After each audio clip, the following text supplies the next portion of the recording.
Order, and for those who have joined, this is our working session. Tonight, we have two opportunities for public comment, so both now and at the end of the meeting. So if you'd like to provide a public comment before we talk about, we get the presentation on the CIP and discuss our work program, please feel free to use the raised hand feature to indicate that you'd like to provide a public comment now. Or if you've dialed in, you can press *9 on your phone. You can have up to 3 minutes to address us. There we go.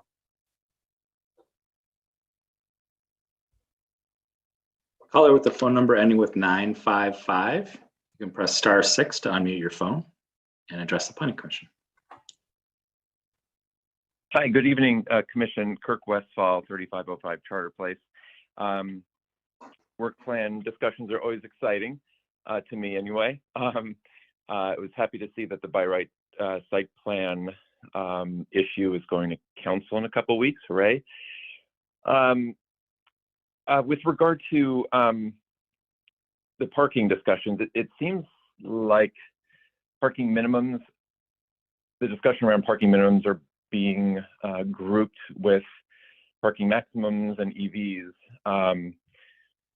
And I guess I would advocate for maybe splitting that off, since elimination of parking minimums seems pretty popular among many people, and could be something that could just be taken as its own issue, and I think dispatched pretty quickly. But I'm sure there's things I'm not thinking about there. Also, with regard to the work plan, I guess the most important thing to me, my eyes, I could have missed it, doesn't even appear on the work plan, which is the timetable for further TC1 rezonings, which I think are one of the most urgent priorities. So I would advocate for those to be done as quickly as possible. And I guess the second most important to me would be, and which is mentioned on there without a timetable, is the elimination of the affordable housing premium downtown. Let's see, a couple other tidbits from here. I see the single family zoning discussion is still on there. I guess my impression is that that's stalled, but there's no timetable associated with it. So I guess I was concerned about that. And it looks like the master plan RFP isn't scheduled to go out until the end of next year. I'm assuming that's a budgetary issue, but if there's any more detail that can be shed about that, that would be wonderful. I see drive-throughs are still make an appearance on the to-do list. In theory, I would love for there to be no additional drive-throughs in the city, so I guess that's I would advocate for that being taken care of. One thing that 30 more seconds. Okay, thanks. One thing I would advocate that I don't, one other thing I don't see on there, which I think may be of interest to look into, is parking unbundling.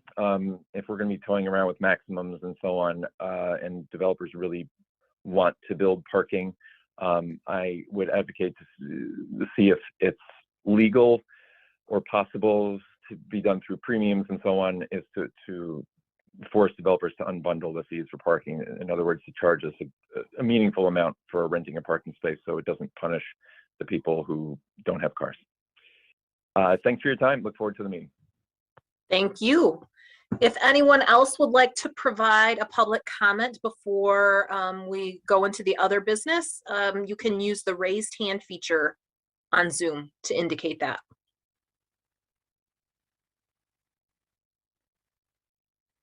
All right, seeing no one, let's talk about capital improvements plans, the CIP. All right, so I'm going to be bringing in a familiar face. Deb Goslin works in our public services area and has been the city's CIP maestro for many years.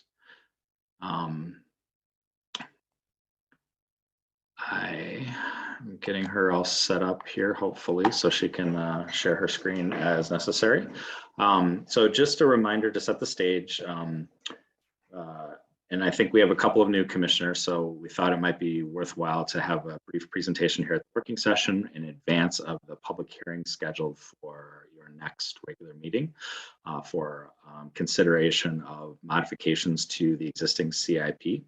The capital improvements plan, just as a high level refresher, is just that. It is a 5-year plus document, depending how you look at it, that seeks to identify different categories of public capital investments across a wide variety of areas, how they are prioritized, and in what order they will be undertaken. It identifies likely funding sources for them, and as Deb's going to provide an overview, it goes through a really robust process of not only identifying what projects go onto that list, but how they are prioritized and funded going forward. And this year is, like I said, a modification of an existing plan, which is sort of bureaucratic speak for it's a sort of an update to an existing plan. Versus every other year, which is sort of starting anew and sort of really focusing more on the repopulation of those projects and reprioritizing them potentially. So with that, I'm going to turn it over to Deb to provide a brief presentation and then answer any questions. Think about, I'll leave it up to Deb if she wants to sort of take questions as she goes or at the end. But certainly at the end of this, if you have any questions, we can entertain those, or if there's additional information that would be helpful for you, we can make sure that we work to get that to you in advance of that consideration in early December. Deb, take it away. Okay, thank you very much. I'm looking at faces here, and I think all of you or almost all of you have been through the CIP cycle at least once. Is that correct? Nope. Commissioner Weich is new. Yep. All right. So for the rest of you, the information isn't going to be anything new.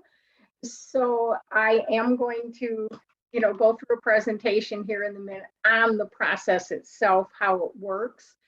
So because it will be not new information, feel free to jump in with questions, or you can wait till the end. It's not a terribly long presentation, and at the end I'll talk about the hearing coming up and a couple of things. Questions for you guys. I know packet date is the 29th, I believe, but I believe I can have stuff ready before then, so we'll talk about whether you might want an unofficial draft earlier and so on. But with that, I'm going to share my screen here. Just a second. Okay.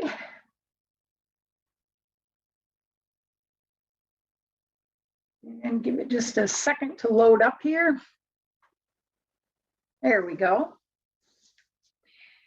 So the things I want to hit on tonight are, how do we organize this thing?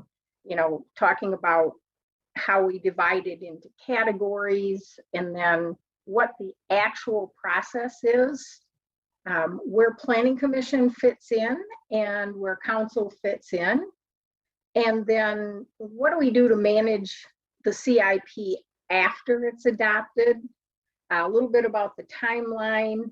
I do want to hit again on our newer Elevant software, talk about a little bit about the experiences now that I'm on round 2 with it, and then leave some time for questions at the end.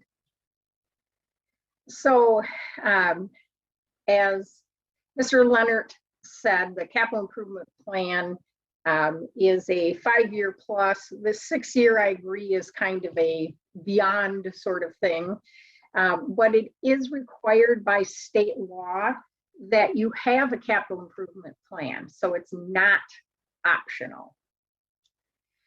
So how do we organize it? And this is not the same as other communities necessarily do, but we actually break our plan down by what we call asset categories, which we'll talk about a little bit more here in just a minute. So who are the players to put this plan that you're going to have at your hearing here in a couple weeks? Well, we have a plan that's broken into 3 different like overarching categories. Then those are broken down into a total of 13 asset teams or categories in a more refined way. We have over 70 people that are involved by the time the plan is complete, some more robustly than others, but some years it's even more than that. In a modification year, it tends to be right at that limit. And then the city is divided, as you know, into service units, and everyone has some sort of a role in putting together the CIP. And we really want this to reflect a broad range. I've mentioned before that I've worked other places where the plan comes down from the top. And not that staff maybe don't have input in those type of scenarios or that the public doesn't, but it is top down. That is not the case here. So we have everybody from our public works staff, you know, the people who keep things physically running, our water, sewer, storm, road system, our engineering staff, systems planning staff, which is the unit I'm with. We're the long range technical planners, the water and wastewater plant staff, because their needs are quite unique. Of course, the planning staff, financial staff, fire services, because the water system comes into play, and also fire stations, if we need to upgrade them, belong in the plan.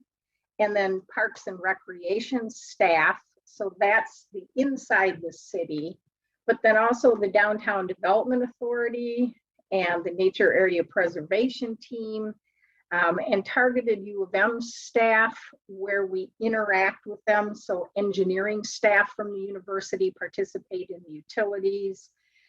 Usually Sue Gott, who is the head.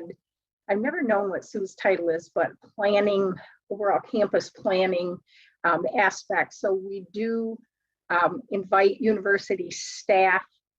They do not participate in the prioritization that we'll talk about later because it's our assets, but they very actively participate in the project planning itself. So I talked about 3 master groups, and those are municipal facilities, transportation, and utilities. And municipal facilities has just 3 teams within it. One is city-owned buildings, and that category includes improvements we make to City Hall itself, like when council chambers were updated a few years ago, heating and cooling changes at City Hall, things along that line. But also, as I mentioned, the fire stations, and then we do use city-owned buildings for the Housing Commission projects. And as you all know, with the passage of the housing millage, that is getting to be a far more robust part of the city-owned buildings than it's been in the past. So you'll note, we added a lot of the projects actually last fall, but they're moving along. Then Parks and Recreation, which I think is sort of self-explanatory. And then our solid waste program comes under municipal facilities. Transportation is by far the biggest of the groups. We have municipal airport. Active transportation is anything that happens in a public right of way that doesn't involve automobiles, but involves human beings getting around in some other fashion. So pedestrian oriented improvements come under that category. Bicycle lanes belong in active transportation, crosswalks, anything that helps the, used to be called non-motorized or other terms, but that's the group that encompasses those kind of improvements. Bridges, sort of self-explanatory. We have 16 bridges to take care of. New streets is one of our baby categories, as we rarely add a new street in this town. Perhaps a developer doing a new residential project might propose their streets to be public, and we have that happen, I think, twice is all in the 10-ish years that I've been here. But also, if we have a gravel street that people petition to pave, that also would fall under new streets. And we actually had one not terribly long ago. Hollywood is on the kind of northwesterly part of town, and it got to a certain point and it's temporarily on hold, but that's what new streets is about.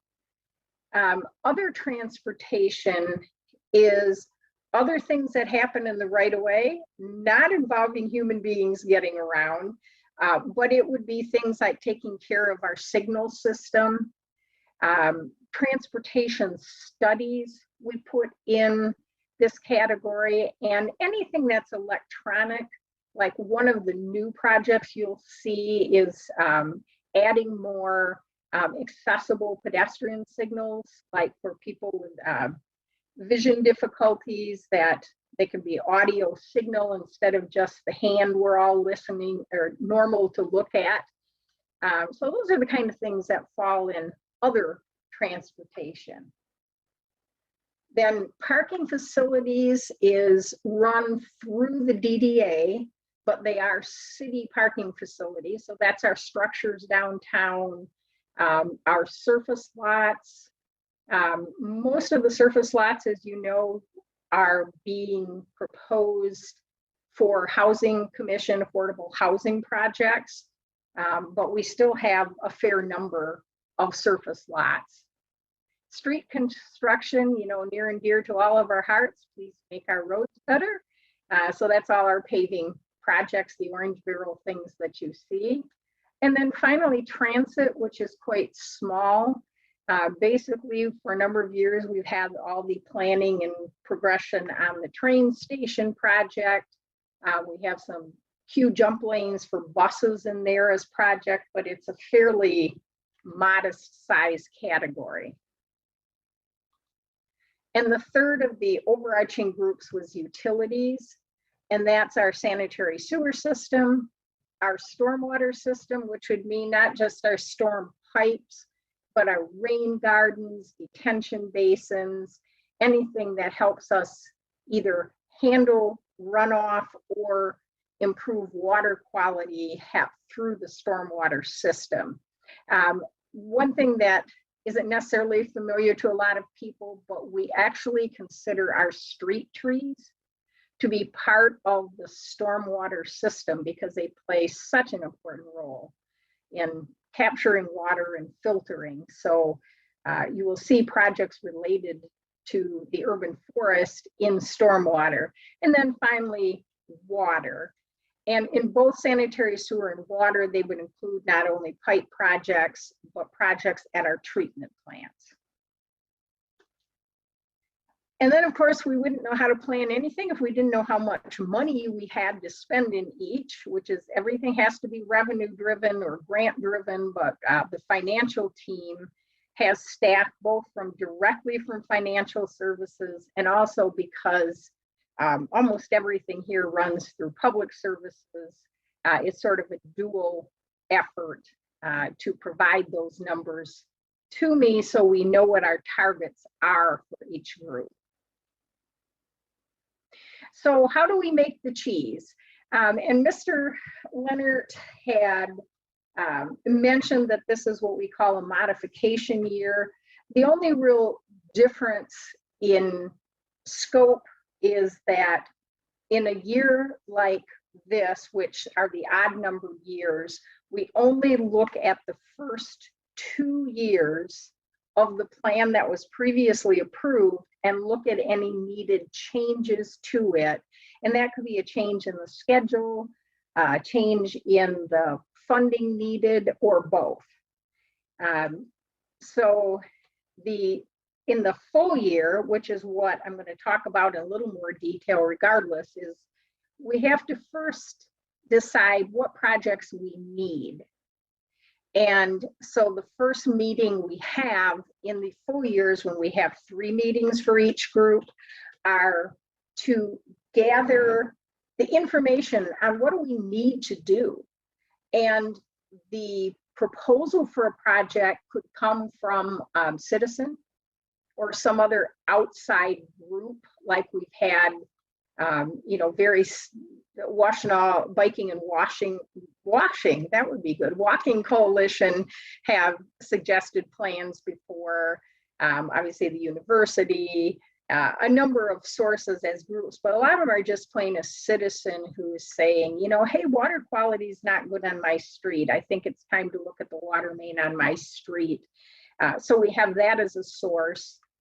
We also have our master plans. As you know, that's something that's near and dear to your heart. And there's, the citywide master plan, but we also have a parks master plan, water, sewer, storm master plans, and so on. So if those plans suggest that it's time for this project, that's another source for coming up with what we might put in the plan.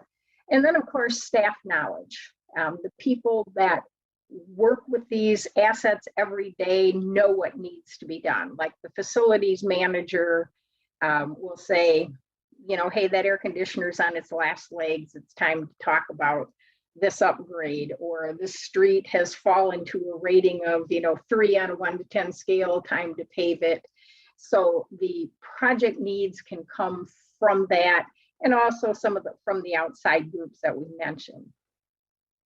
Once we get a list of projects, then it's like, okay, but is it eligible for inclusion in the plan? So we have a couple of criteria.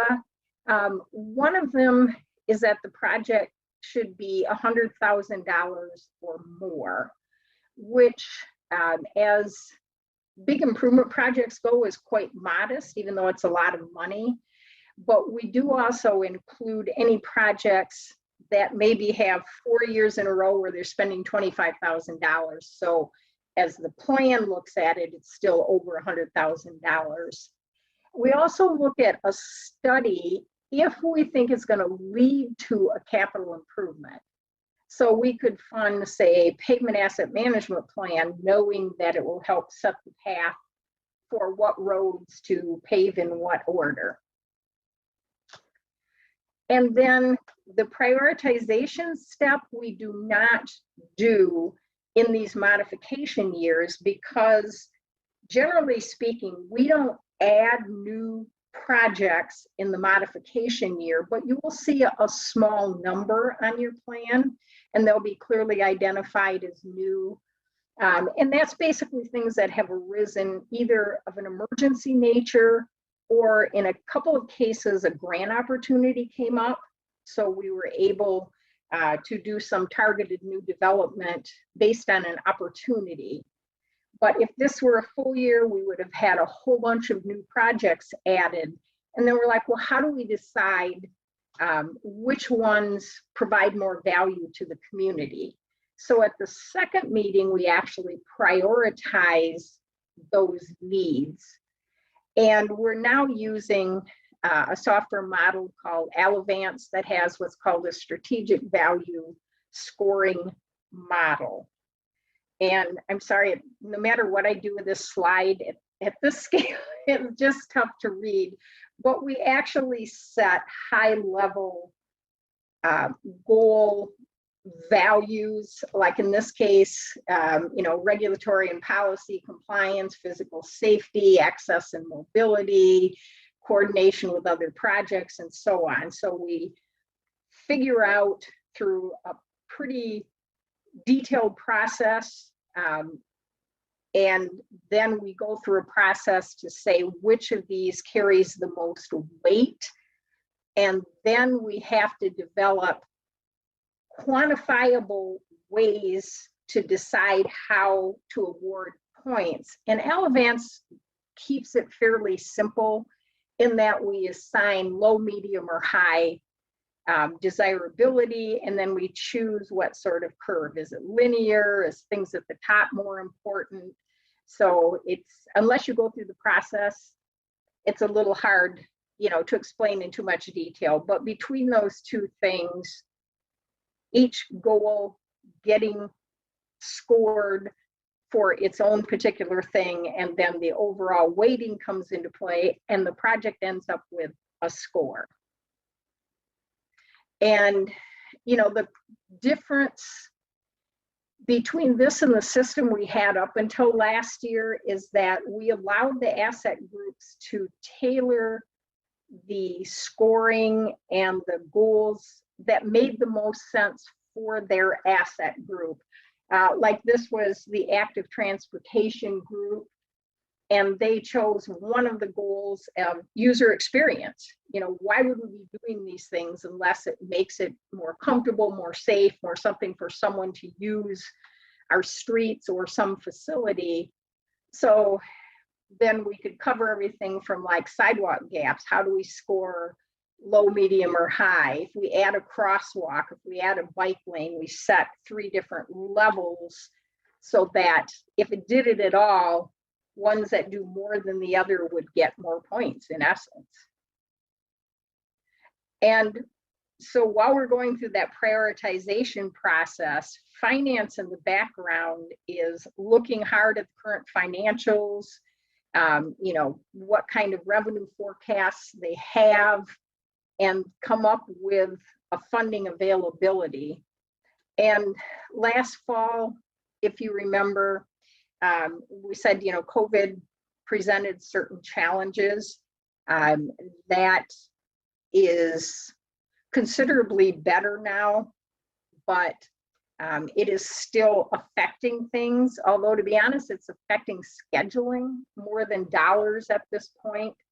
And one thing I just wanted to say briefly that's a little unique right now is, and particularly Commissioner Dish, since you're also Council Member Dish,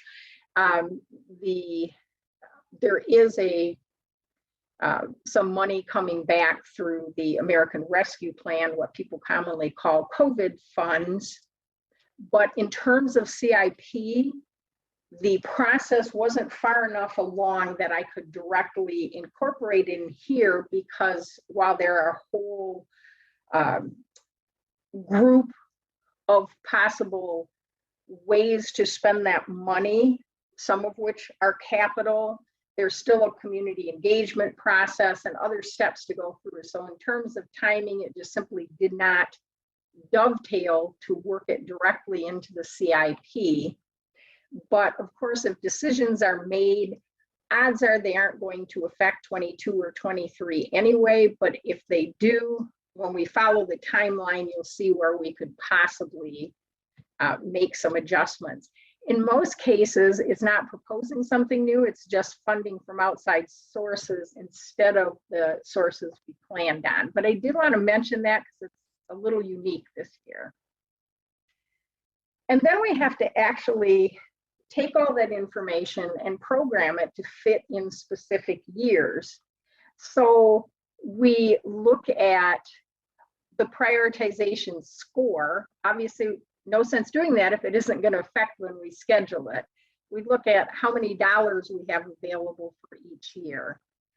We look at how the projects mesh together, because if we're doing a street project, the engineers in the street end of the game always go to the utilities engineers and say, do the water, sewer, or storm need work on this street? Because if so, we want to mesh them. And that can take a higher priority street, maybe move it back till utilities have the funds, or vice versa. So we work hard to minimize disruption to the public by coordinating projects. And then staff and contractor capacity is really a challenge right now, mostly the contractor capacity. For instance, we have replacement of galvanized service leads, for instance, and the first time it went out, they got no bids. The second time they got bids, but it's like people are busy again, and so we also have to keep the amount we're proposed within what's reasonable to accomplish. Honestly, still the funding is the thing that most limits. So we take all of that and we produce the CIP, which is the document that you'll be having up for public hearing.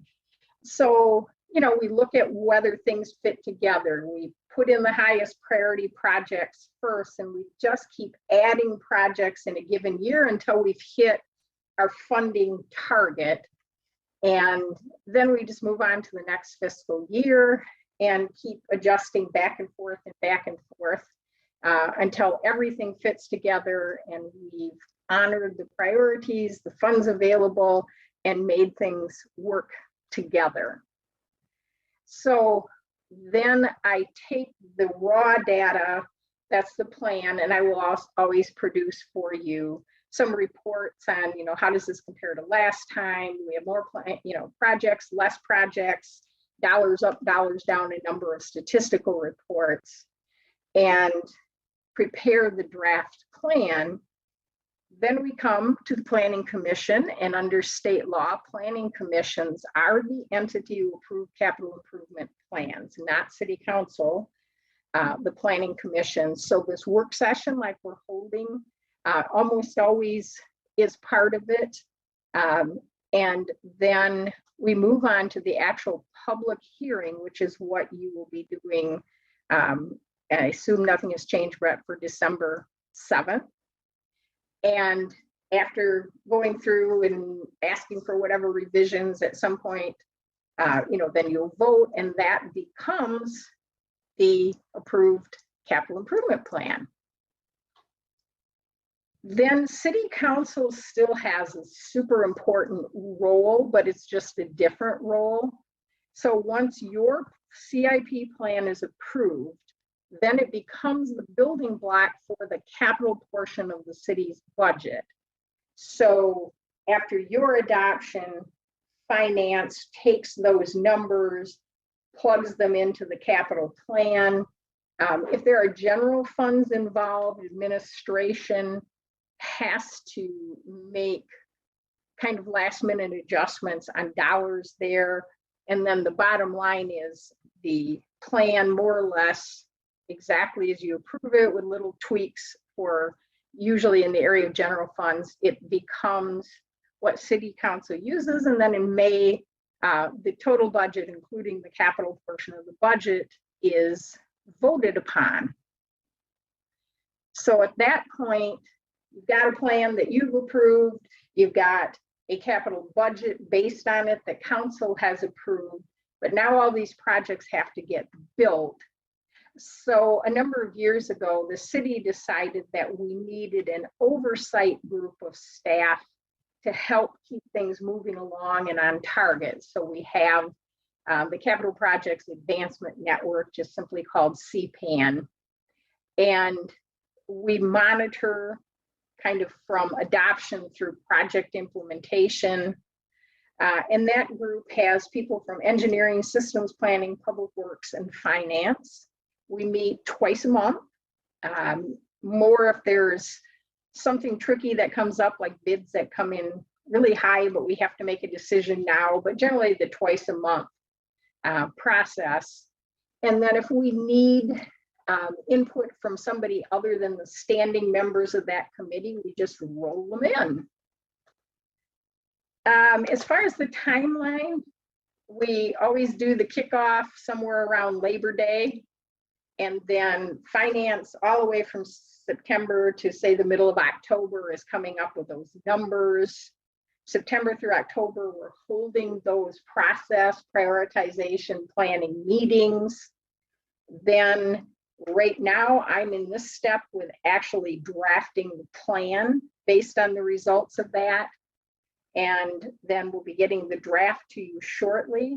And I'm going to stop here for a minute. Like I say, packet day is, I believe, the 29th for December 7th, but I think probably by the end of the week, it may not be exactly the same as what would go in packet. There might be a couple little tweaks over the next 2 weeks or whatever, but would it be helpful to have at least the rough draft that I could get to Mr. Leonard and he could distribute to give you a little longer to look at it than just that shorter time from the packet to public hearing, because I'd be happy to do that.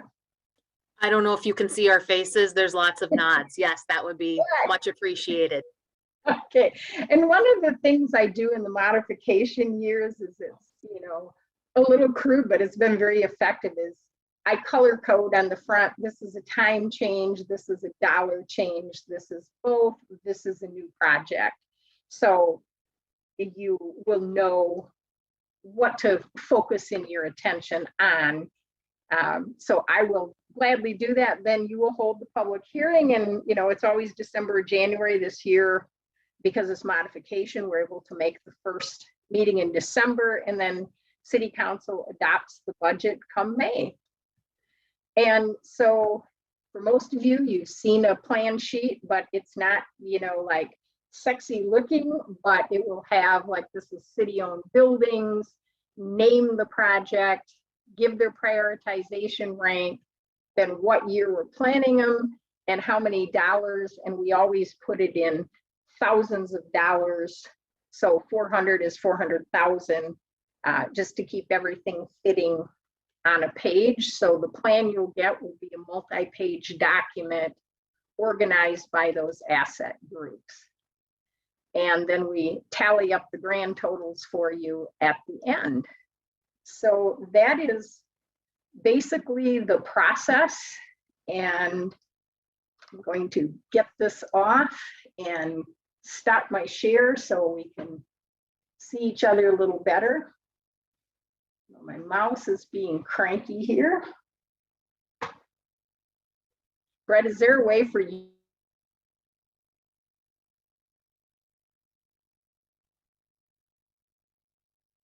Oh no. I'm doing the dance to see if it's me. General questions about what might be coming up? There we go. Took a while for you faces to all load back in there. And it's telling me my internet connection is unstable, which is very uncommon, but I think we're good. So. All right, we have you back here too. You all just moved around on my screen. Any questions? I know we don't have the list of projects yet, but questions about kind of what you're expecting?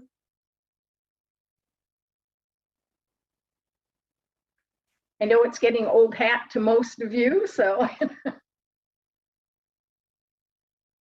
Go ahead, Commissioner Lee.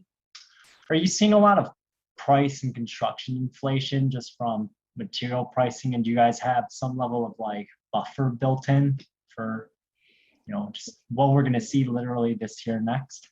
Yeah, and that's an excellent question. Prices are definitely going up. And I'm sure both private and public sector, I'm hearing, are experiencing that. Part of it, I mean, it seems so weird after the times we've been through, but there was then a lot of pent up work that then everybody's putting out the door at once. And it's been interesting so far in our street projects. We haven't been seeing as much inflation in paving costs. The utilities have been where we've really been seeing things. And here's sort of a COVID related example. In our stormwater system, one of the primary things we do for maintenance is, rather than replace pipes, we line them. Same is actually true for sanitary. Well, a change the city made 2 or 3 years ago, technically, was to change the rosin. It's like something is injected, it hardens inside the pipe, and we change from a styrene base to a non-styrene based rosin. And we're finding that with supply chain disruptions, we were like in the middle of a job in the Swift Run watershed, and the contractor could not get materials, and the job actually went on halt for like 2 months waiting for a supply to come in. So we're seeing a lot of strange supply chain oriented things that definitely affected price on lining also. But you will see a fair number of funding adjustments, and that's because we felt we needed to inflate even for 23. Not everything, but things where we were seeing issues. It's a challenge. Other questions? Maybe we'll see this when it comes before us. My recollection is this time last year, I can't remember where we were in the A20 process. I know we talked about A20 and like at one year, it was like, it hasn't been passed. So kind of, are those projects, did they get included last year, or are we going to see more this year, or is it going to wait until next year? Like, what's the status there? You will see some new things like solar on city buildings, some more work in that area. And that's an area where of the proposals within the American Rescue Funds, there are a number of things that are driven by two things, the A20 and then the Vision Zero out of the recently adopted transportation plan, saying if those were identified as this high level goal, we have opportunities from our funds. Now, again, by the time all of between council input and public input, I don't know what will shake out, but some of the things that are in there would make significant strides all by themselves, but there are additional things happening in here. As well as just the general push for new buildings to, be, what's the highest level? The platinum, it's terrible. My mind goes to sleep sometimes on the terminology on that one, but yeah, it's starting to be incorporated and have projects that's their sole purpose. I'm thinking by next year, we're going to probably see a significant number of new ones. Missy Stoltz in particular is very passionate about moving things forward. And of course, also the council passed the Dark Sky Ordinance. So as we do new streetlight projects, those will be meeting the dark skies, which is, it's all part of the same picture. So we're making progress, never as fast as we would like, but you will see some additional work in this even from what was added last fall. Great. I'm heartened to see that the dark skies is also on public property, not just the private property, since that ordinance was private property. So that's super heartening, and I'm sure that the people who put a lot of time into that will make them super happy. Commissioner Lee. Are there changes to our CIP being made in light of the new infrastructure bill that was passed? And is there a city focus on kind of trying to align some of the funding from what the state and city may receive from that federal level bill? Too soon yet, since it was just passed. Yes. We've all been aware that it was coming. So the beauty of a 6-year planning window is that it's not like you're scrambling to come up with projects. You're able to take funds and move them faster. Those who aren't prepared feel like they're on a hamster wheel saying, oh, what should I do now that I have money? We look at, oh, good, there's money to advance what we've already planned to do in most cases. But there have also been, the whole earmark process sort of returned politically during the course of this past year, where we were getting, from Debbie Dingell's office and others suggest some opportunities. So whether you score on any of those, I don't know, but the city has been very actively going after a number of funds like that. And when and if they score, we can adjust on the fly fairly quickly. And again, if we're doing nothing more than fund something that was already in the plan you approved and we're just going to get to it sooner, we can't wait to see what that infrastructure bill shakes out. Knowing how federal processes work, they're going to first have to decide what agencies they're going to push it through. But I caught something in the news and I turned it off because I needed to come and get here. that they have maybe some idea, even as of today, what Michigan might be getting, but I wasn't able to hear the details. So no, this plan didn't know it was coming or know what it means yet, but by next fall, hopefully we'll see a lot of progress if we get some funds from that source, and I expect that we will. Thank you. Any other commissioners?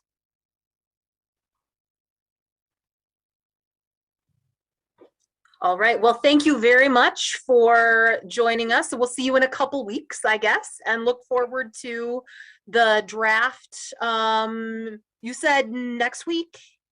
Yeah, maybe even by the end of this week. This morning I finished streets, which is always my last one to do because it's the one that I've got to make sure all those utilities line up with it. So now I'm down to the crunching and report time. And so probably even by the end of this week, I should be able to send it to Mr. Leonard, who can then get it out to you folks. So, yeah. Things to All right. read as we're recovering from Thanksgiving dinner. So Yes, exactly. There you go. Prime reading material. Thank you again. It's always a pleasure, and I'll see you on the 7th. Great, thank you. Bye-bye.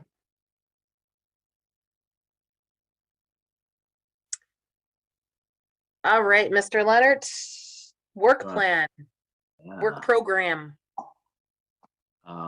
Let's start with a little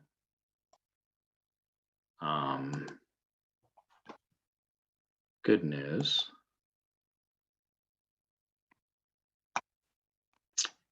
Can you see our current work plan?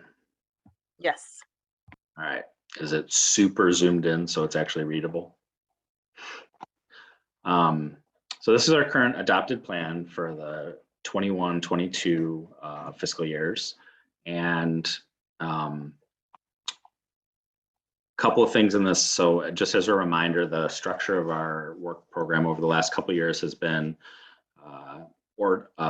planning work, comprehensive planning work in the top, and then ordinance work in the next table.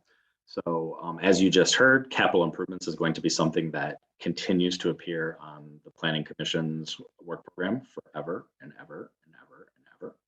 And so that will remain. Comprehensive planning, this reflected the last, I would say the last attempt at updating the city's comprehensive plan. We got pretty far. We were on the verge of executing a contract. COVID hit, unknown funding, and it was, it sort of fizzled, in short. We had identified the creation of a new subcommittee. Commissioner Dish thus far is helping to lead that, and I am super grateful for both her and Chair Mills' help in helping to kick me in the rear to get this thing going. I've just been putting my energies elsewhere, and so I'm excited to get this started. And then the Operations Committee is the executive committee, which is, just for newer commissioners, this is a subcommittee that's comprised of the chair, the vice chair, and the secretary. This is traditionally been used as just helping to schedule petitions at meetings, and more recently it has not been meeting with any frequency, but it remains a committee that if for some reason I am not doing a good job in sort of managing some of that information from just an operational perspective, it's a forum for us to discuss it, for me to receive feedback or take feedback from the commission in that regard. Switching to ordinance updates. I'm absolutely blown away by you and the city council. When we're looking at all of that we've accomplished in a relatively short time, it's so satisfying to see all these and that they're done. So the sign ordinance has been updated. Electrical vehicle parking has been adopted. We are looking at some potential tweaks to that as part of our parking regulations, but the framework is there. Solar height exemption and solar accessory structures. This were activities to provide flexibility in some area height and placement, and basically solar carports or solar canopies that wouldn't require site plan. The recent adoption of outdoor lighting. One of the Lexus's signature batch amendments of sort of a series of minor amendments to the UDC. Mr. Jerry Hancock's great work with the modification and establishment of the floodplain overlay zoning district. Planned projects were, that portion of the code was struck and instead replaced with a series of trade-offs that incentivize affordable development or sustainable development, specifically with high realization of solar renewable energy. Some city council directed amendments, review of the C1 and C1AR zoning districts. The Planning Commission forwarded a recommendation, did not recommend any alterations to those districts, and recommendations on site plan review thresholds, which you just wrapped up. I am a little bit behind in helping you get there. As you can see, these were originally due to City Council by the end of 2020. We got them there by December of 2021. And I think it's a much better package of a proposed ordinance change for that purpose. The creation of the transit-oriented development district was established. And accessory dwelling units were modified and expanded. So some of these were more heavy lifts for the Planning Commission than others, but pretty remarkable run of getting a lot of things, I think, off of your work program that you should all be very, very proud of. So then I'm just going to go through the rest of this. Potential future projects. I want to highlight this. This is sort of a carryover, frankly, from work programs from history. And I have shared a sort of proposed draft for discussion that we can shift to here shortly. But as part of that, I'm proposing that we strike this table. These items have been retained on here for some time. They don't seem to have elevated to a high priority status. And as is included both on this and the more expanded version of that and the other attachment that we'll be getting to. Over the last 2 to 3 years, the Planning Commission has been identifying other potential areas for prioritization. And so as part of our discussion of this, part of the question is, I guess, some striking of those older holdover potential projects that don't seem to ever get out of that category and don't seem to get elevated. And by way of that, do we make the decision that they are no longer priorities for the Planning Commission?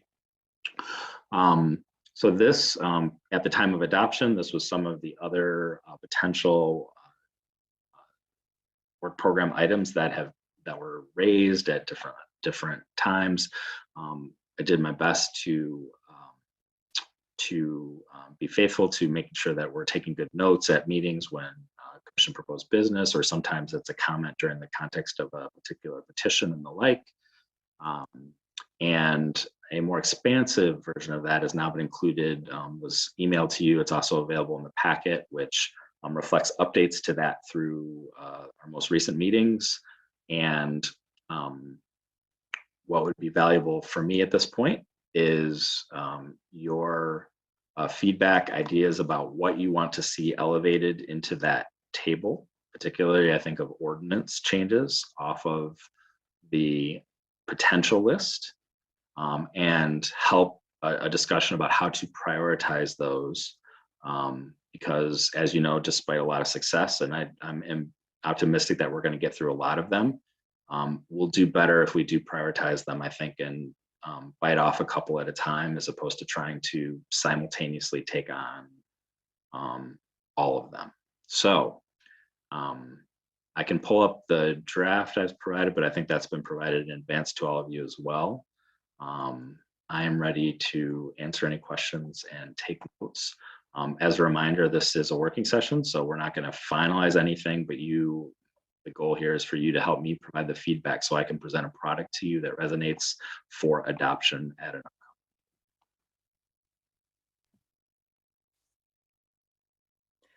So effectively, what things are on that long list that we might want to elevate and give a timeline to? also, I think probably if there's something that you feel like was brought up during commission proposed business that you don't see on that longer list, we might include those things in there, or potentially striking some things on that longer list, because we can't just always add. We do have to resolve And that. I'm, and I'm also happy to provide a summary if anybody's interested. I think I've done my best to sort of articulate what items have been added. If you have any questions about any of that, let me know. Commissioner Dish. Thank you. So how come A20 UDC connections is kind of a sub bullet, but at the very top of the proposed, unless I'm missing something, because no, carbon neutrality, duh. I'm sorry, it's the way I can't see 2 pages continuously. Okay, so. My editor failed me in putting together this bullet list. No, it's the way the pages work when you download from the agenda. So I would like I would like us to strongly consider revisiting premiums in the D1 and D2 zoning districts. I would also like, under this list of proposed, so I'm not saying put that up there, I'm just saying that's one thing that I would nominate strongly. And I would like you to, I would like to say that of the solid waste design requirements / composting requirements, I would put that under A20, or rather under carbon neutrality, because that is what it serves. And I think we have a tendency to think that the energy projects are the projects that are related to carbon neutrality, but it is not only the energy projects. And that is a design feature of new construction that, particularly as we get the TC1 developments, which are going to be very dense, we hope, housing along our transit corridors, not having built into their site plan provision for recycling, composting, and trash is going to be something we regret down the line. So those are my first 2 things, thinking of, for me, the lead goals on council right now. And yeah, so, and I'm a little mystified by significant cost burdens for annexation. I don't remember us talking about that, and I didn't realize there was a problem with the Duvarin petition, so I wouldn't mind hearing more about that. Sure, I can provide just a brief overview of the annexation. This was, I think that item came out of a discussion of a proposed annexation of a home that was being considered for a daycare center. And once, as part of that annexation, sort of all that coupled with the fact that it was a daycare center, which required a special exception use and site plan, that triggers all of the city's design standards to what was previously a single family home. And so what that meant was significant extension of public sidewalks. So it was it happened to be a corner lot. It was pretty significant extensions of water mains, because the city's standard specifications require water mains to be of a certain size that was not provided there. And so when you added all of that up, that annexation and the proposed childcare center just sort of ultimately collapsed under the weight of all of the city's expectations. So that was, I think I would say that is a comment about, to oversimplify, do we expect too much of development?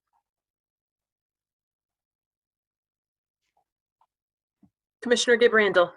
Yeah, just to piggyback on that, I when that was going through, I didn't see that problem just with annexation. I think that that exacerbates it more, but I think that a lot of those themes run through just our expectations of development in general, in terms of,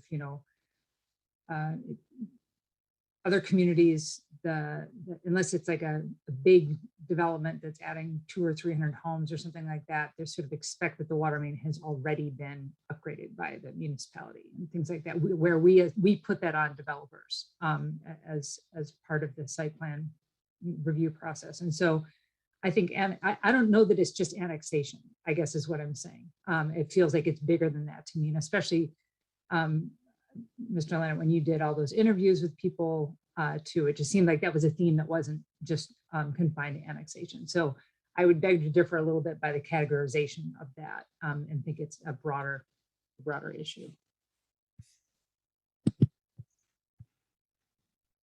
Commissioner Sauvé. So just maybe cleaning up the list a bit. I believe ORC looked at R2A lots. So that's in progress, not kind of in the bottom list, right? And then a lot of the transportation stuff, bicycle parking requirements R4C and EV parking, isn't that all bundled into what we were going to be reviewing for overall parking, or do we want to leave those separate for some reason? Yes, they are bundled with that. I guess I just kept them in this list because I don't really yet know how EV parking is or isn't going to be proposed to change as part of the parking. So we sort of started with a pretty broad consideration when we're thinking about the parking regulations. We were thinking about minimums, we were thinking about maximums, we were thinking about EV parking, we were even thinking about bicycle parking shifts. We did happen to have the opportunity to have our stakeholder dialogue. That'll be posted, I think that's posted on our website now. If anybody's interested, they can go and watch that video. I will tell you personally, I am starting to sort of probably narrow my focus a little bit. I think it sort of reminds me of the site plan thresholds time. I think there's a lot of things that we can do there, and it might make sense to take the first step and see that through. So I did choose to keep some of those here in the event that we decide, yeah, we're making sort of an incremental step with EV parking, but it might not be as far as we want to take it long term. So, but I welcome the feedback if it's important to sort of recategorize that, or we want to make that more clear, or we don't want to do that. We do want to tackle it all at once rather than sort of on a more, incremental approach. Okay, that's helpful. Like, I think all these highlight the bigger of the pain points. It might be helpful for another round of discussion at our table to like raise them before we decide the scope that we want to take on, before we delegate them down. Like, I'd rather have a broader discussion to understand the trade-offs of going at once or not. So yeah, that was like my first cleanup, right, of things. Site plan light, A20, knowing that the comprehensive plan isn't going to be coming till like the end of next year, which is when I would hope that A20 has more incorporation into our comprehensive plan. I think it's a priority. Like, we shouldn't be waiting another year to figure out ways that our ordinance can complement that. Like, we are in a climate emergency. And D1, D2 premiums. Those would be my priorities as the first take. Thanks.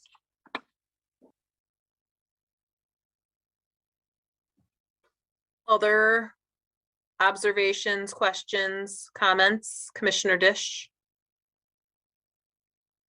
Yes, I have a question and a comment. My comment is that when we think about what we want to tackle with parking, I want to emphasize that the continued existence of parking minimums is impeding projects that we would like to see, and impeding the kind of projects that we would like to see, which is more affordable. So I would want us to make sure that we don't add so much on, that we slow that down. We know we want that. We have a clear signal about that. We keep butting up against it in the things that we see coming to us. So that's a comment. Following on Commissioner Sauvé's, I think, really smart thoughts about, let's figure out what's going to be too complicated, and think about taking out the real serious pain points so that we aren't loading everything. And then my question is just, I really like what you said about the ADU A20 UDC connections, Commissioner Sauvé. And so I was thinking maybe we should just do that whole first category under carbon neutrality. But then I also noticed electrification requirements, electrical grid coordination, electric heating requirements. How much of that are we allowed to do, and how much of that are we constrained from doing by state building code regulations? Well, as we talked about previously, there are a lot of constraints, but I think when I say 820 UDC connections, it is putting some more time into finding out what are the appropriate nexus, what are the appropriate opportunities. As we talked about, I don't think it's as simple as just taking the to-do list from the 820 plan and putting it in zoning. There are building code constraints. There are policy constraints. That said, we have a lot of frankly, the exercise I think at the outset is what are the goals in our existing comprehensive plan that align with sustainability, and how could the 820 plan fuel our implementation of those goals rather than establishing the goals.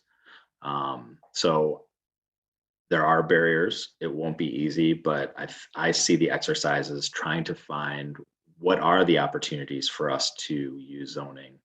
They won't be, right now, if I had to guess, they're not going to be satisfying. They're not going to be as comprehensive, and they're not going to go as far as we would all like. But that doesn't mean that we can't find ways to improve and move it in some direction. So that's what I mean by it, is how do we've talked about we've talked previously about the need to bridge that as a sort of independent policy document of the council, and how does it influence our land use policy? It's not automatic, but it doesn't mean that it doesn't influence it. And so it's spending more time on finding the connections to help it to guide our work in advancing the existing goals. Yes.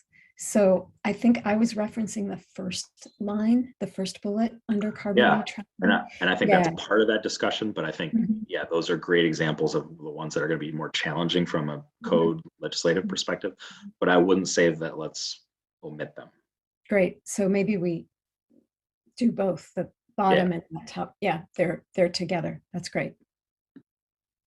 I would just highlight while we're talking about this, that when we had this discussion at a working session a couple months ago, I mean, the thing that struck me, the things that are in the plan that are fully within our remit, which are also on this list, are about parking and mixed use and adding housing options. And so I think that we could go a long way towards things in that top bucket of carbon neutrality that are things that are elsewhere already here. And so if we're going to have to prioritize, if that's one of the things that we want to prioritize, not saying that there's just limited time. And so, and these are things that there's a tome of comprehensive planning documents suggesting that we should be cutting parking minimums, right? And so like, that's the easy thing. Like, let's kill lots of birds with one policy change is my 2 cents on that. Without actually killing any birds. Let's save a lot of birds from habitat loss due to climate change by I think that's the phrase, save a lot of birds from habitat loss with one stone, I think. Yes, with one policy change. Commissioner White and then Commissioner Hammerschmidt. So to help me to understand whether this is the conversation we're having now or if there's a second round, are we only talking about what's on the proposed list that Mr. Leonard sent? Or are we talking about things that we believe that are missing from that list that we would like to add to that list? I think we can be additive. We need to then prioritize, but we can be additive. Sure. So with that permission, where are we thinking about or locating higher housing density within the zoning? Is that on our horizon? Yeah. Well, I'll tell you where I'm at with it, and then I don't know if Commissioner Dish would like to weigh in. So I would say originally I envisioned that the new single family zoning and racial equity committee would be sort of a starting point to tackle two questions. What have been the segregationist, exclusionary impacts of zoning policy broadly and or specifically in the city? And what do we learn from our past mistakes? And how do we do better in the future? The other piece of that is single family zoning, while often a tool for exclusionary zoning, also can have really compromised impacts on a city's sustainability goals. And so when the committee was originally added as a new committee, it was with my intention was both of those are very difficult conversations. There's a lot of new research developing about those conversations across the country. I think part of it's developing some of that research as it relates to our community and providing a space for all of us to learn about both of those things before we start a policy discussion about what should happen based on that. So I would say that that goal, that committee is intended to be the beginning of that, but I would stop it short in my vision of saying that the goal of that committee is to come to some conclusion that says that we should increase density or we shouldn't increase density. It is to explore those questions just to sort of elevate the consciousness before we get into our comprehensive planning process. That said, I think both of those are big topics, and I don't know that tackling both of them at the same time is necessarily the right way to go either. So a long-winded way of saying it's there. I don't think that I envision it at a specific time frame. I think it's the conversation of increasing density in residential districts has to be component, of course, to the updating the comprehensive plan. I don't know if a conversation needs to happen before that as it relates to density. I think for sure an exclusionary zoning conversation should happen before the comprehensive plan and outside of the comprehensive plan. Okay, I have a lot of thoughts about that, and at whatever time is appropriate, I'm happy to disclose those. To maybe add to this part of the conversation, I am concerned that a potential multi-year conversation about exclusionary zoning will prevent us from making some sustainability changes in that time. Sort of the argument that you made for the site plan and stormwater, that if we separated those, we would get developments that wouldn't conform to the thing that we wanted to do in the goal of expediting the changes to the plan. So if I could use you to quote you back to you in this time, I would say moving to smaller lot sizes. I mean, like our, what is it, RC1, I'm going to get these wrong until I look them up real quick. Yeah, R1A is a 20,000 minimum lot, but R1E is a 4,000 minimum lot. So if we shifted all of the residential zoning to RE1 to say the minimum lot is 4,000 square feet, you know, could we realize some gains? Like my property sits on a 10,000 square foot lot. Could it be subdivided?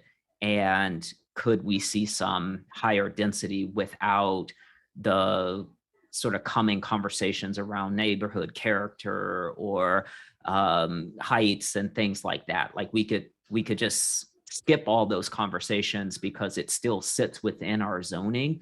We're just making the new minimum a shift, right? So almost in the way that we're trying to approach the parking. So we've got these parking minimums and now we're going to switch to parking maximums potentially. And so that'll give us some gains in the kinds of developments that we want to see. So I think my first sort of emotional reaction to this is I think we will lose the opportunity to gain more density while we have a community-led conversation around exclusionary zoning. And I might at the risk of this not being extremely helpful, mention the Pines development. I can't think of the first name of it. I don't know if it Concord, whatever Pines. You know, a lot of community members reached out and was like, why did you all allow a site that had 136 acres only to build 56 units of housing, right? And so then I was like, well, here's the zoning. So you could take a look at that and work that out. And I think people have a different understanding of it and how it works. And I think they're ready, at least the communities that I'm talking with, to see higher density. So I would strongly advocate an inclusion of what can we do within the UDC now to make higher density adjustments so that we're not mandating it, but we're making it possible so that we could have more developments potentially that look like the Viridian development, where they're putting in a lot of mixed use on that site, on those 13 acres to really maximize it. And even, I don't know if you all watched that presentation, even with that high density, the housing costs that are going to be realized on those market rate units are still really out of reach for a lot of people. I mean, with them coming in at $700,000 on some of the 2,000 square foot units, I was flabbergasted to see that pricing. And so so whatever we can do to get to higher density so that we can start to bring down some of these potential costs for housing is something that I would love for us to move up on our work plan.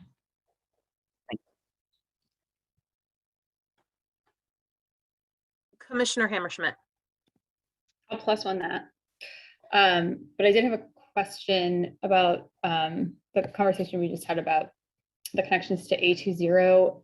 We, several weeks or months ago, were talking about like that resource list that's part of the comprehensive plan. Where do we stand on that?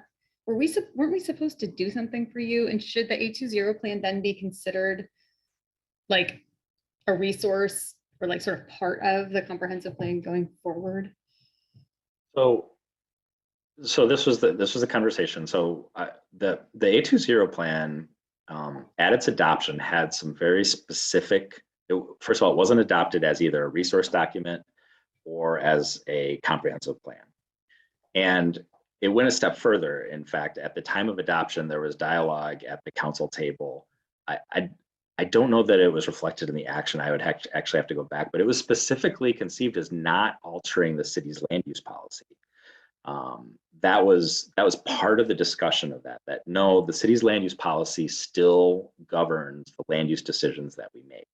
And so it is in a way an independent policy and goal that the city has set. And so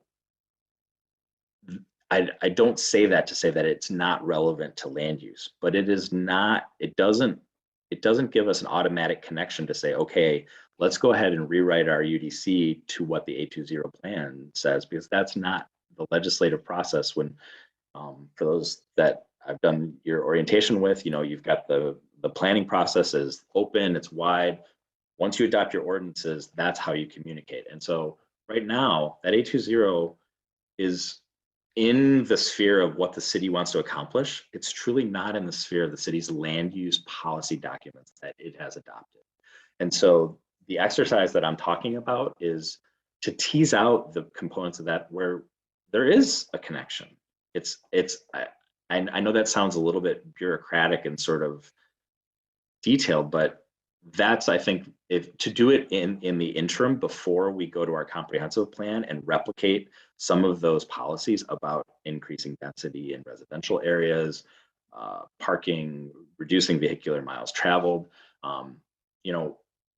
electrical grid connections, microgrids, you name it, right? Until those are ensconced in our land use policies, I think the opportunity for us now is to find the pieces of that that actually do connect with our existing land use policies. And frankly, don't look at the 820 plan as a goal, but as an implementation strategy that says, hey, our sustainability framework adopted in 23 as a comprehensive plan says, we want to encourage renewable energy. So what are the pieces and what are the right ways that we can do this? Oh, the 820 plan has some recommendations that you have, that we see these development projects coming in, we don't feel like it's advancing those goals. And it's not as simple, obviously, of course, of us just saying, well, no, unless you do X, Y, or Z. And so this exercise would be to find, I want to be clear, it wouldn't incorporate everything, but it would prioritize a couple pieces out of the 820 as these are implementation steps that actually directly link to previously adopted land use policy. Let's work on them. Okay, that's super Does helpful. that help at all? Yeah, it does. It helps a lot. So another thing that actually Mr. Westfall brought up that I'm curious about too is the TC1 rezoning, and I see that it's on there for Eisenhower and State. I'm hoping that after that we look at, you know, Plymouth and Stadium. And do you, I mean, we sort of, maybe you can add it to the bottom. Like, is this sort of a let's see how the Eisenhower process goes and then decide on like the next street? Was it an oversight? I would say it's an oversight. Like I didn't, you know, I know that that is something that the Planning Commission specifically talked about, is starting with State and Eisenhower and then looking at other areas. I did like, I should have probably, I should have added that, not probably, I should have added that as another item. We can prioritize it. That's what this discussion is. How does it fit in the context of revisiting premiums, solid waste, single family, 820 sustainability? That's what this whole process is. I think that we will have a better sense of how the process goes and how long it takes through this current exercise, but it doesn't prevent you from saying, no, I'd like to elevate Washtenaw or Plymouth or another corridor more quickly. Okay, I have two minds. I want it on the list somewhere so that we don't lose it. And then I also really like the site plan light idea to start tackling that now that we've sort of passed the site plan or moved on from the site plan thresholds.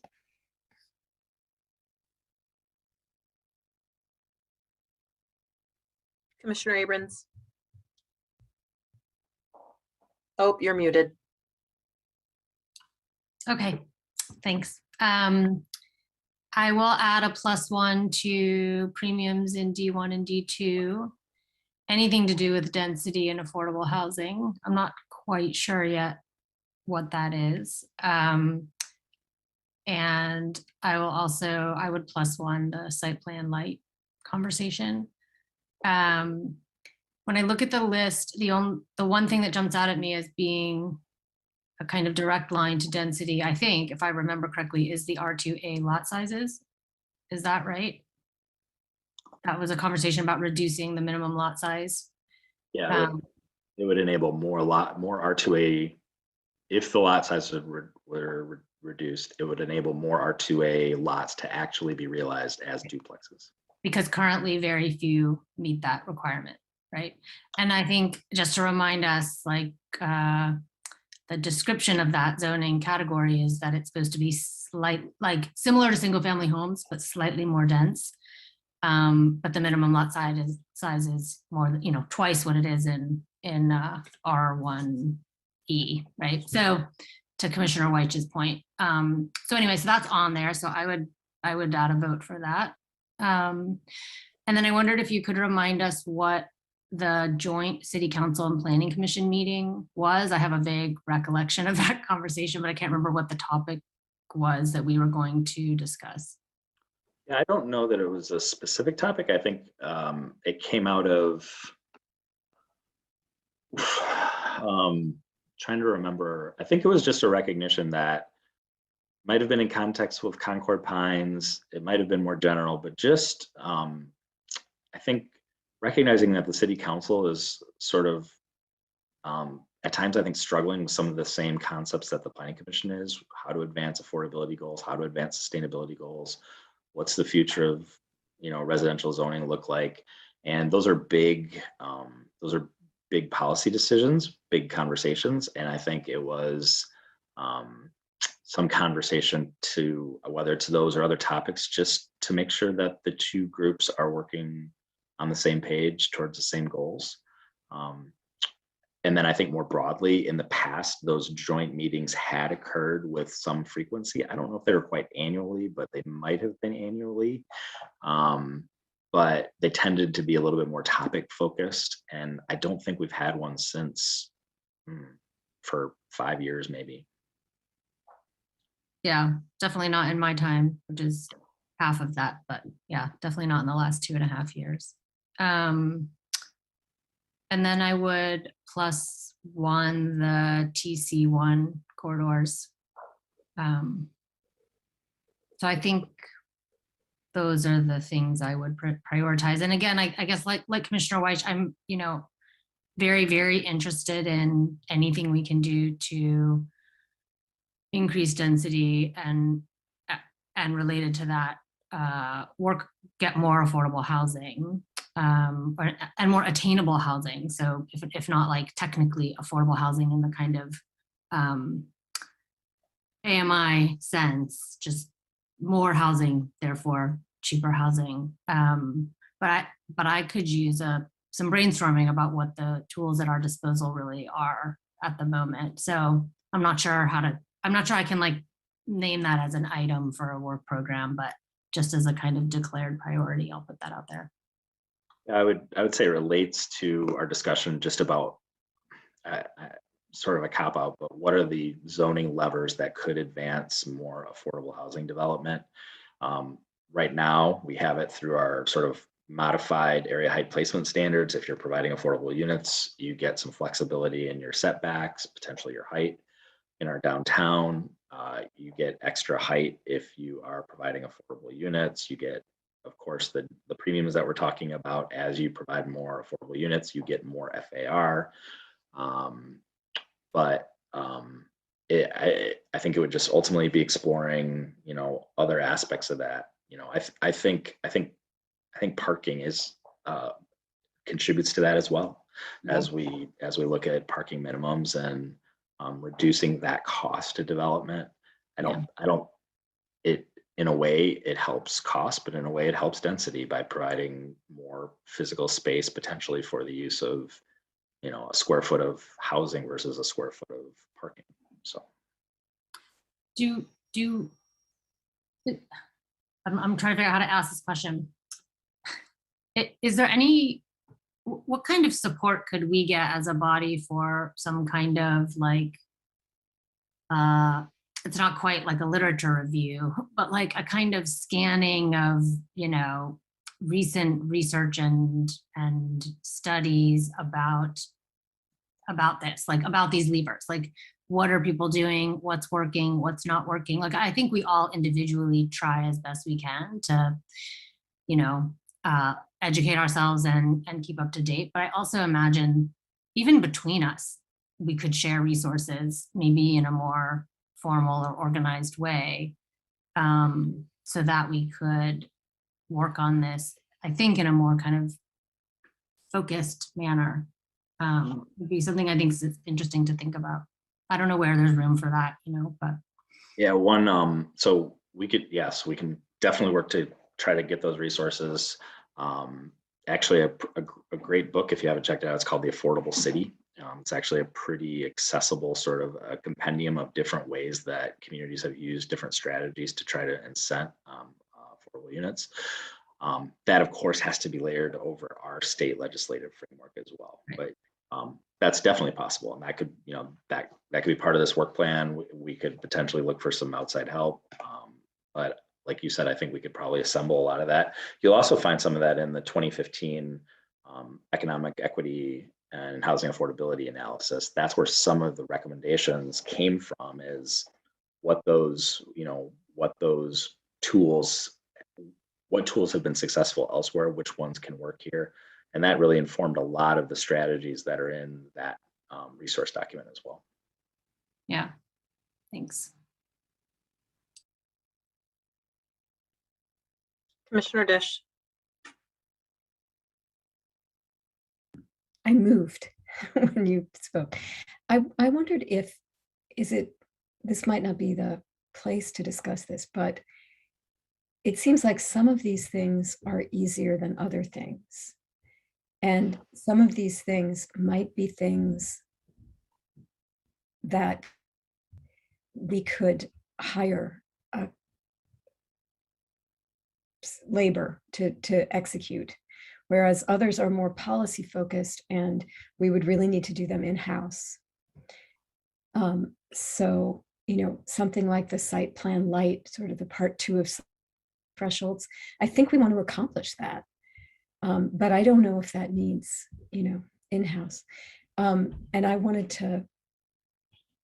to emphasize that if we did the UDC 820 connection thing among ourselves, if that was a focus that we did, and at a joint meeting with council and presented that, I think that would be a really productive thing to do.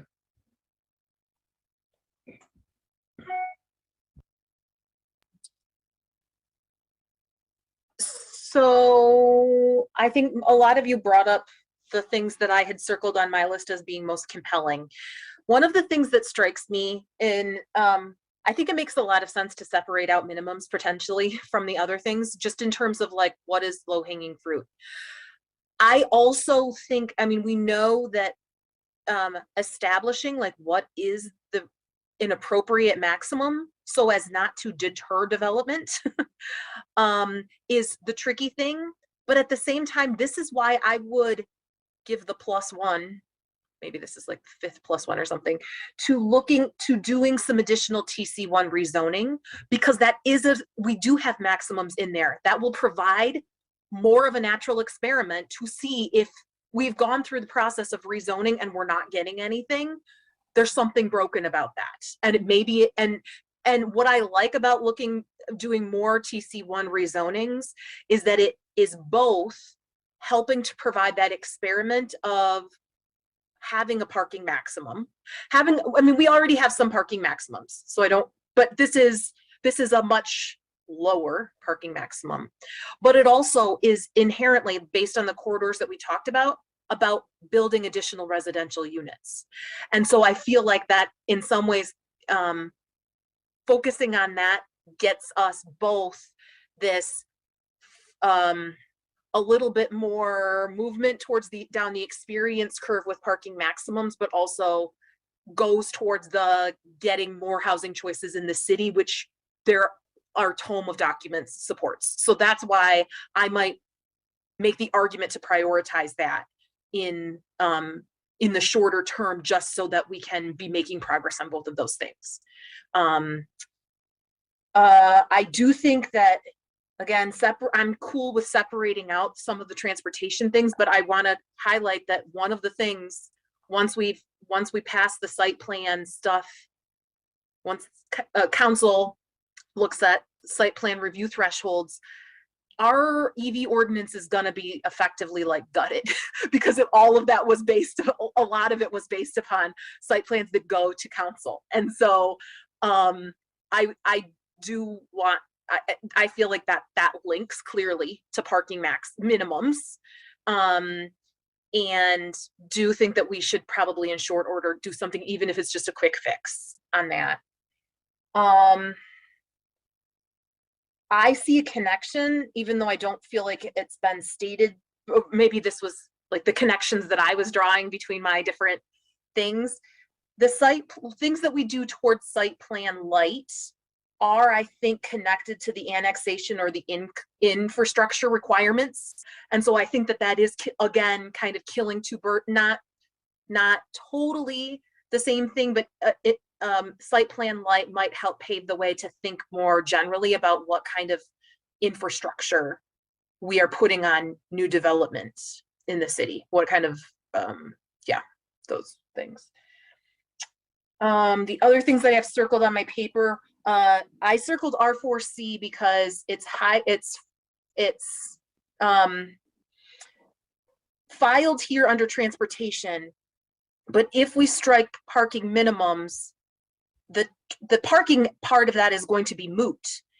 What is not moot is that it suffers from the same lot size inconsistencies as R2A does. So I think that that's another opportunity to think about how that lot size minimum is accomplished, and like maybe reducing that lot size minimum, or like doing a similar study to what we're doing on R2A, again, towards increasing density in places that we say density's fine, but that somebody 3 decades ago decided like, oh, we're going to say we like density, but we're going to make it so that you can't actually build to the density that we allow for.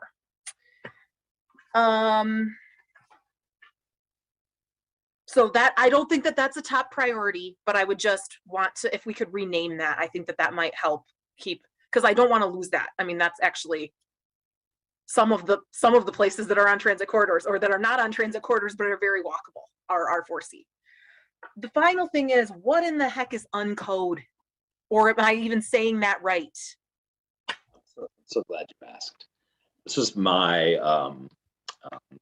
my brainstorm that you guys can actually make fun of now, but I envision it nothing more. I don't know if discipline is the right word or what, but it would be a comprehensive review of the UDC to cut out things only, and particularly things that we think are antiquated, are no longer a priority. It comes to mind in our recent discussion about at the ORC about potential changes to the M1 district versus the M1A district.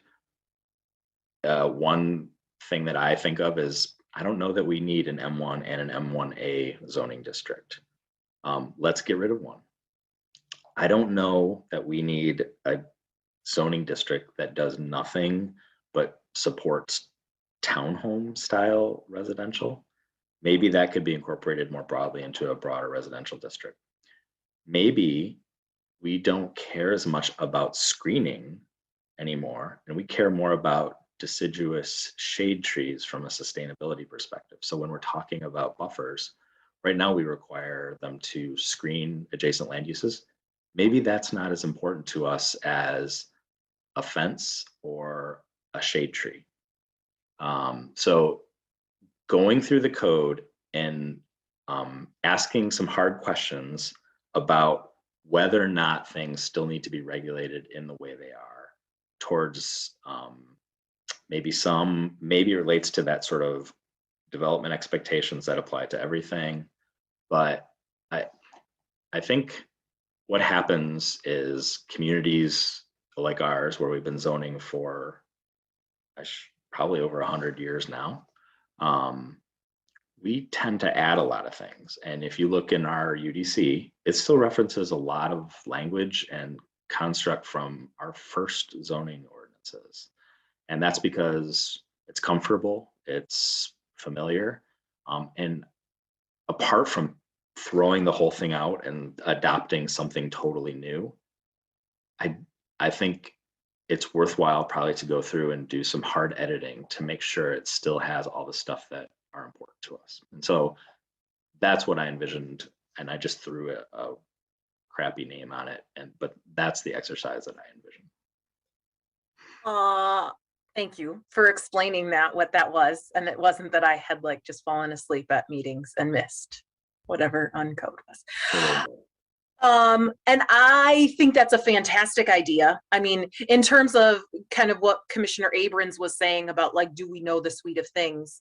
One of the books that I'd read is called Neighborhood Defenders, and it's kind of looking at kind of the greater Boston area, and just numerically, like, it doesn't make a difference what the ordinance is, but the more requirements you have within your zoning code, it is more expensive, more difficult to get anything built. And so I think that the cutting things that we don't need, so that we can maybe make ourselves feel a little bit better about putting in the things that we do think that we need, like preparing our infrastructure for the future. Like, EV parking, right? Like, I think that I would love to see that happen. So that seems to me like, how would you propose doing that? It seems similar in some ways to the effort that we had talked about within the that Commissioner Hammerschmidt brought up about the planning documents, and like, which ones do we need and which ones do we not refer to anymore? Is that and I geek out on the UDC, but I don't know that everybody has Yeah. this. I mean, in short, I don't know, but I would probably start with working with my team, and we would probably go through the ordinance and suggest some deletions, and then we'd start that conversation with the ORC. I think it would be kind of a long process because it's a big document, but we would, I would probably challenge my team to sort of present some potential reductions, removals out of that code, and then we'd start that conversation with the ORC, and the ordinance revisions committee would say, yeah, I think that's worthwhile to pursue, or no, I think it's really important we keep that in. And hopefully at the end of that process, there would be some set, and we would obviously just go through the typical process where we would share it publicly, provide public comment, you would consider it, and ultimately present it to City Council for adoption based on any recommendation that you make. So, but that said, this is about whether or not it ends up on the list. And then as we move forward, we can figure out those details. For my vote, it wouldn't be the last thing on the list. I would move towards the top, and then, I think we just put a whole bunch more things on, like, the perhaps let's consider it than what we could possibly do. So we'll have to have those conversations, but I think it might be easier if the next iteration is like reorganized based on some of those priorities. Commissioner Sauvé. I think the uncode process could feather really well with the site plan light, because we're going to go through the exercise of, is it necessary at one level or is it necessary at all? And so we can kind of chip those tiers away and almost maybe see what turns all the way into uncode versus site plan light too. So I'd actually kind of like pair those, but then keep focus, again, similar to parking. Let's not bog it down that it takes 2 years. Keep focus on what the intent for site plan light is, but also keep notes on the side that could fall into an uncode bucket.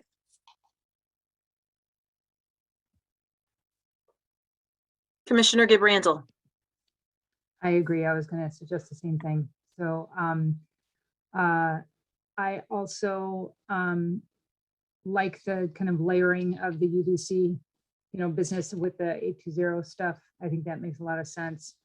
I also like the pairing of what Commissioner Mills says of R2A and R4C, because I think we're kind of getting at similar things, which is what Commissioner White is bringing up, is just like, how can we make this more amenable with some relatively small moves, especially R2A, where you could suddenly do duplexes, in many more places. And so some of these, I know that we've ranked them before in this way. It's like, which ones would be really easy to knock off, because I mean, maybe the R4C thing is too tricky of an issue. I don't know, but the R2A one seems much more straightforward, and that maybe we could really get something out of that. All these seem to relate to parking in terms of like affordability. I would also, I guess, just in terms of the premiums downtown and really revisiting that, if what people are trying to get at is the affordability things, I really question, and this is where I think some outside help might be able to direct us. Building downtown is so expensive. It is just so expensive. The land is so expensive. The building process is so expensive. I really question whether it really makes sense to focus our affordability downtown. And we have these unique opportunities with the Ann Arbor Housing Commission because they own the land already. That's why it works. And so if the main focus of the downtown premiums is affordability, I don't know, this is where I don't know enough. It would be helpful, I think, to get some outside advice on whether that really makes sense to pair those things, or whether it makes sense to bring that into the TC1. It's on transit. It's just land is cheaper, things like that. So that's some food for thought, I guess. I know that, people have been talking about the premiums, and I just want to know sort of in what light you're considering it. Because I feel like, again, Housing Commission has these special opportunities, but just in terms of development costs, I think it makes more sense in other places to be able to pull off affordable housing. I think and I love the uncode. I think that's a great idea. I can think of 5 things already, just having worked with the code to be able to think about how to clean things up and how to get at the goals that we want. Like you were saying, the whole canopy trees in between, that's getting at our sustainability goals too, with heat island effect and things like that. So I think, and I think we can make it smaller because we can do that, so because of that, then you have more room, and that has all kinds of different impacts. So, yeah, I don't know if I helped whittle it down at all. I feel like I just basically said yes to everything that everybody else was saying too. But I think a lot of these things relate pretty deeply to one another in terms of that they're all really overlapping in a lot of ways. And I think these themes of making it more efficient, making it easier to get through, and trying to figure out how we can make density happen in ways that make sense. And parking has a huge piece of that. So. You did add things, but since you also volunteered to send the first 5 uncode things to planning staff, like maybe. I had a thought on premiums, but Commissioner Weich, maybe that's what you were. Okay, so I was just going, my understanding of among the things that why we were looking at this is that in the most recent change to premiums, which was a couple of years ago, it required affordability, and we haven't seen it, and could not be fully compensated with payment in lieu, and we have not achieved that. And so I don't know if it's as simple as repealing that and going back to what we had before, which had a sustainability option and had an affordability option. Anyway, but I think that's the challenge, is that we do require affordable housing, and we haven't gotten development. Is that fair? Okay. Commissioner Weich. I just wanted to come back to something that Commissioner Abrams said around the resourcing material, and then I think Mr. Leonard had a book, The Affordable City, and I wondered, have we looked at the missing middle content that talks a lot about duplexes, townhomes, multi-dwellings, but within the residential zoning areas? And I know that there are jurisdictions in Michigan that are doing that. So Macomb County and Oakland County are making changes to make that kind of zoning change so that there can be more development within the residential zoning without having to create what I believe is in our code, these multifamily zoning districts, which may not sit within the single family zoning district. And one story I received from a neighbor in the Lawton Lansdowne community is like, they raised their family here, but they're sitting in a 3,000 square foot house now for 2 people, and they want to convert it to a duplex. And they don't know, like, is that permissible within the existing zoning? And there are just across 7th Street, as you head towards Slauson, a number of duplexes. And they have not changed the neighborhood character. As a matter of fact, most people don't even know they're duplexes unless you get right up on them. And so that, I just wanted to come back to that part of the conversation. And I know that there are folks who have petitioned the Planning Commission who are urban planners within the city right now, who look at this a lot and may have recommendations for us if we were interested in that, so that work wouldn't automatically shift to staff. But I don't know if that's permissible without a fee structure. Like if there are sort of citizen urban planners who are doing this work already, who already have familiarity with our community and have the bona fides, if we would be open to receive recommendations from them in like a RFP process where we just write out a description and invite folks to send in some material. So then that way we don't have to rely on staff, and then that wouldn't slow staff down on the excellent work that they're already doing in the city. So just a couple recommendations to sort of piggyback off of what Commissioner Abrams was saying. I generally, yes, I'm looking at 9 citizen planners, and you can engage other volunteers in carrying out your work. It's just your comfort level with that. I will say that oftentimes it still does fall to staff. Often there's data that needs to be pulled, there needs to be integration, but that's not to say that there can't be benefits. Your comments about the missing middle, it's great content, and you don't need to look far.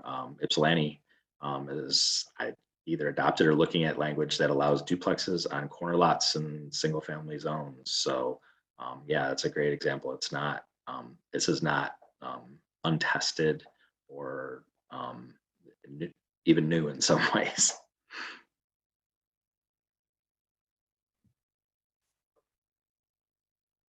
Anything else before we? Can I attempt to recap? Go for it. I will.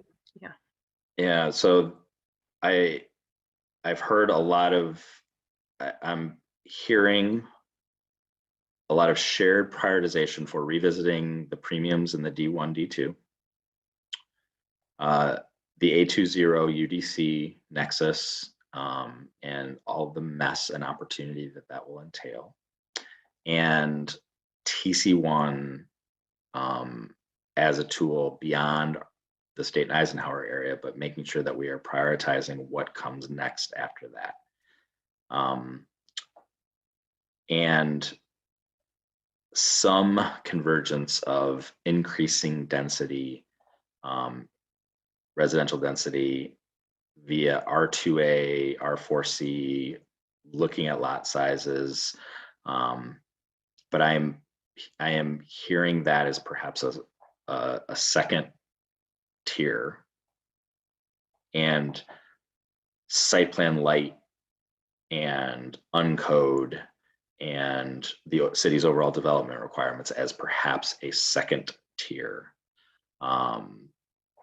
priority. That those would be in addition to the things that we're already working on, the TC1 that we're working on now, the parking that we're looking at now, finishing up the site plan review thresholds, looking at TC1 height modification. That's a separate action than the rezoning. Am I in the ballpark of what I am hearing?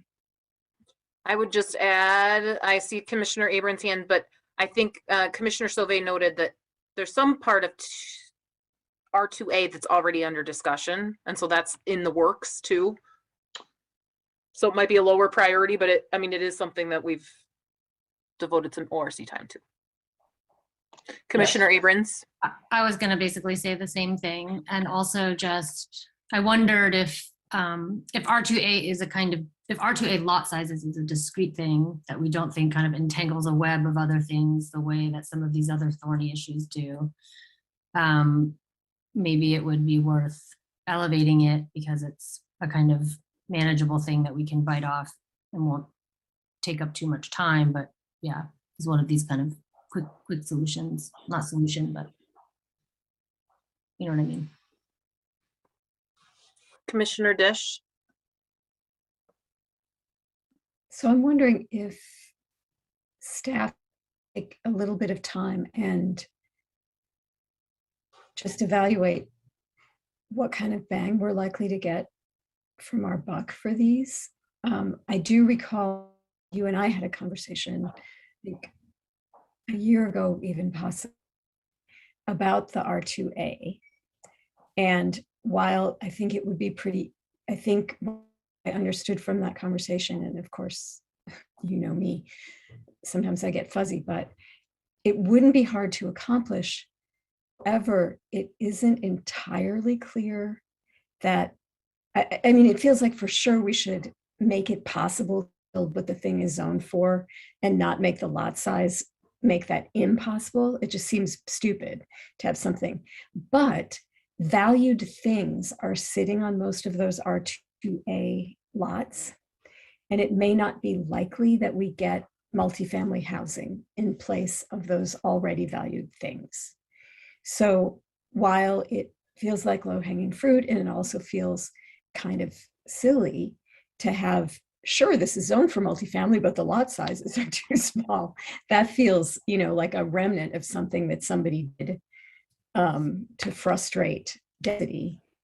If it's practically probably not going to cash out, if staff feels that it is, I may be just being a little bit too, you know, I don't know, real or pessimistic here, but I'd be interested if staff can, if feels that it might have any advice of like what's likely to cash out, and is it, you know, so is it urgent to revisit the D1, D2 premiums? I've been sort of feeling like it is, but then again, I don't always bring the context. If staff also doesn't feel like that cash out because it's costing a lot to have development right now, and yes, we should clean that up, but maybe, you know, I don't know. So if you, there are different ways of there's prioritizing in terms of values and what we ideally think we can accomplish with the things that we're talking about here. And then there's prioritizing in terms of what's really likely to produce an end goal that will advance something. And I'd love to take staff's advice on that, because I think that that's where you all really have an edge. Yeah, it actually has me thinking about how we're presenting this information. So the bang for the buck is a difficult question because I can't predict it. R2A might be a little bit easier to predict, but even with that, I don't, by starting that work and ending that work, I don't know exactly where it ends up. And so it's hard for me to definitively answer that question of bang for buck. I can make an assumption, I can make a guess, and I think it'd be a pretty educated guess. But I would also say that at times what I would envision to be pretty simple ordinance changes end up more complex than I anticipate too, you know, because, and that's appropriate. It's just part of the appropriate sort of messy policy and ordinance making. But I think perhaps what I'm, if not bang for the buck, maybe I need to do a better job in formatting this in such a way of trying to make it clear what we mean by R2A lot sizes. It might be more helpful instead of to say, look at R2A lot sizes, but there might be another component of that is to say, look at R2A lot sizes so as to encourage more duplex development in the duplex zoning district.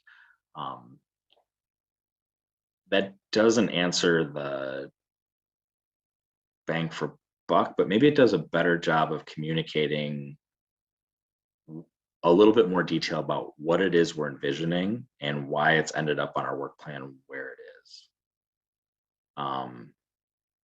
It seems like a cop-out, but it seems like a step in that direction towards you as the planning commission and the public being able to look at that and say, oh yeah, I think it's really important to get more housing units in the city, and this as an opportunity to do that, I want to elevate it, as opposed to maybe revisiting our screening requirements, which might be related to that, but it's not as a direct as this is an opportunity to add 1,000 new units, or it's probably not that many units. But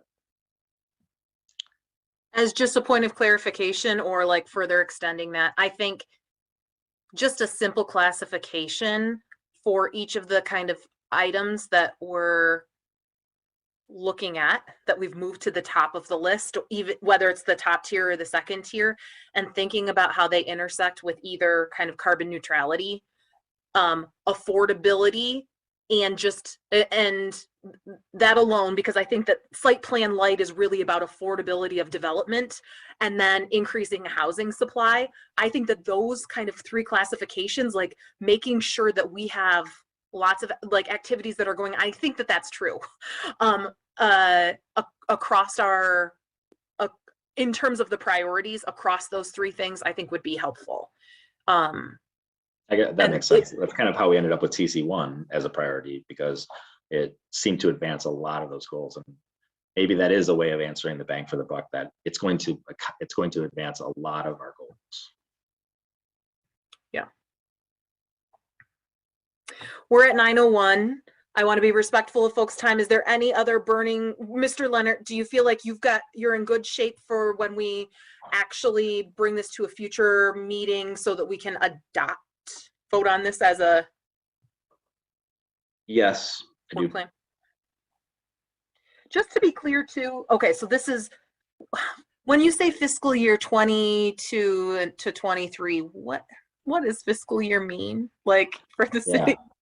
Yeah, you know, these used to be sort of done annually. Well, they are done annually, but I envision there's a lot of work here. And so I envision sort of setting out maybe 2 years of work for the Planning Commission. And so when I say fiscal year, that means July 1, ending June 30th of fiscal year 22, and then July 1 ending June 30th of 2023. So the other thing we could do is, there's nothing that says it has to be fiscal year.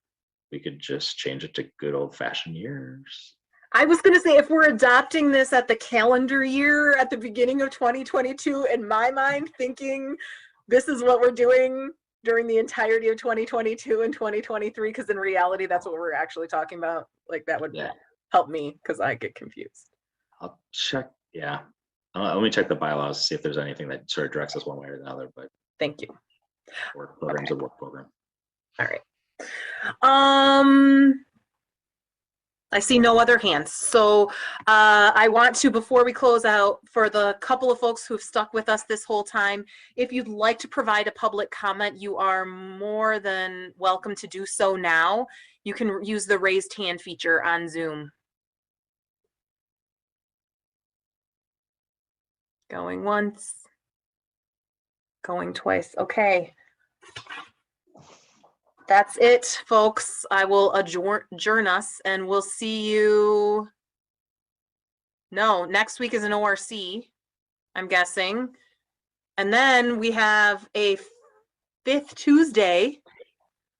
Oh, we do have a caller who has raised their hand. If you want to accept that. Absolutely, yes. You snuck in. Caller with phone number ending with 534. You can unmute your phone using *6 and address the Planning Commission. Go ahead. Good evening. This is Tom Stolberg calling from Lower Town in Ann Arbor. I want to make a couple brief comments, but not too much detail, because there's a lot there. I'd love to talk about the economics of some of the premiums concepts at another time. There's some things that would be illuminating, so I'll probably write that up at some point.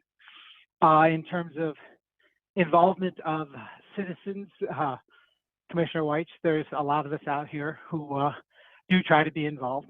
One of the best ways to have citizens involved is actually in the comprehensive plan process. And there's a lot of things that have been talked about on the current work plan that also relate to things that have been in recent work plans, where it's my personal opinion that additional involvement from the citizens of the city would have been better process, better outcomes.